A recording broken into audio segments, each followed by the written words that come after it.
What if true strength isn't measured by the body, but by the mind? What if the key to unbreakable grit lies not in your DNA, but in your discipline? Today we're traveling back to ancient Greece, to the warriors, philosophers, and legends who turned resilience into a way of life. This is the ancient code of mental strength. If you want to understand grit, you must start with Sparta. Spartans didn't just train the body, they trained the soul. At age 7, boys entered the agoge, a brutal system of training. Comfort was the enemy. Hunger, pain, exhaustion. These were teachers. Boys were taught to suffer, to survive, to never complain, not because suffering was noble, but because it built arete, excellence of character. Grit isn't about being tough. It's about endurance. It's pushing forward when quitting feels easier. When Spartans faced the Persians at Thermopylae, they knew death was certain. But they stood. Why? Because discipline had become instinct. Fear bowed to purpose.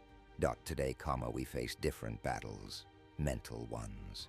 Stress, rejection, doubt, insecurity, burnout. But the question remains, will you endure discomfort to reach greatness? That's the Spartan choice. The decision to stand tall when everything inside you wants to sit down. Modern warriors don't wear armor. They wear responsibility. They carry goals, setbacks, expectations, and they push forward. Because that's what Spartans did. Note a tale of Greek resilience is complete without Heracles. Cursed with madness by Hera. Heracles killed his own family. Broken by grief, he was tasked with the 12 labors, impossible feats to earn redemption. He faced the Nemean lion, the Hydra, the Stymphalian birds. He fought monsters, but more importantly, he fought his inner demons. Shame, guilt, rage. Each labor was a test, not just of strength, but of persistence. And here's what Greek mythology teaches us. Redemption is not given. It is earned through repeated acts of willpower. Heracles didn't ask for mercy. He embraced the labor. He didn't beg the gods for an easier path. He chose the hardest one. Grit, then, is the ability to walk into the fire again and again because the mission demands it. Because giving up would betray who you are becoming. In your own life, the monsters might be internal. Fear, shame, doubt. But the answer remains the same. Face them, slay them, rise again. After the Trojan War, Odysseus spent 10 years trying to return home. Not because of distance, but because of trials sent by the gods. He resisted the siren's song, escaped the Cyclops, defied Circe. But his greatest weapon wasn't his sword. It was his mind. Odysseus was not the strongest. He was the smartest. His strength was strategy. He endured, adapted, evolved. He made mistakes, but he never stopped moving forward. Resilience isn't always loud. Sometimes it's quiet. It's choosing to think instead of react, to reflect instead of rage, to survive instead of surrender. Odysseus wasn't just trying to get home. He was trying to become worthy of returning. That's mindset. That's growth. In your journey, you'll face delays, detours, and doubts. But ask yourself, are you reacting like a brute or responding like Odysseus? Fast forward from the myths to real history, to the Stoics, Epictetus, Seneca, Marcus Aurelius. They taught that suffering is not optional, but how we respond is. Epictetus was born a slave, beaten, broken, scarred, yet he became one of the greatest philosophers in history. His message, it's not what happens to you, but how you respond that matters. The Stoics practiced premeditatio malorum, the premeditation of adversity. They imagined worst-case scenarios, not to despair, but to prepare. They didn't wait for life to test them. They tested themselves. Mental strength comes from choosing your response before the storm arrives.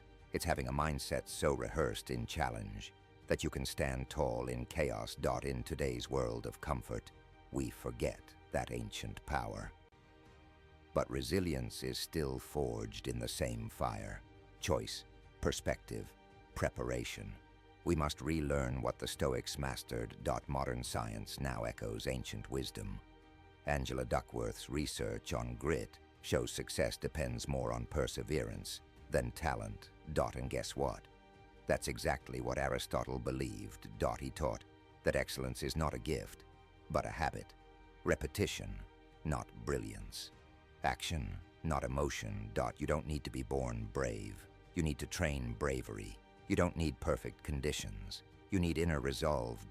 Every time you show up when it's hard, you're building grit. Every time you keep going when you're tired, you're building resilience. Every time you do what you promised, especially when no one is watching, you are training character. And the Greeks would say, you are becoming heroic, not because you're perfect, but because you're persistent. Joseph Campbell called it the hero's journey. But the Greeks lived it, a call to adventure, a refusal, a trial, a fall, a transformation. That's your life. Your pain isn't punishment, it's preparation. Your struggle is the proving ground for your character. You may not fight monsters or go to war, but you battle anxiety, depression, doubt, the weight of expectation, the fear of failure.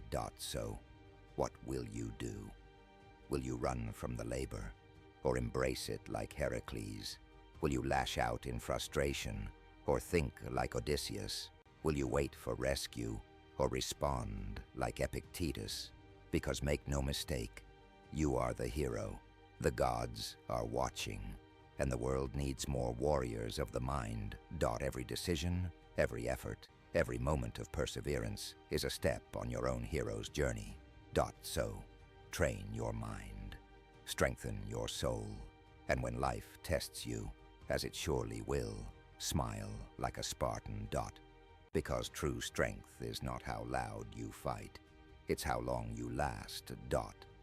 And the Greeks taught us, if the mind endures, the body will follow.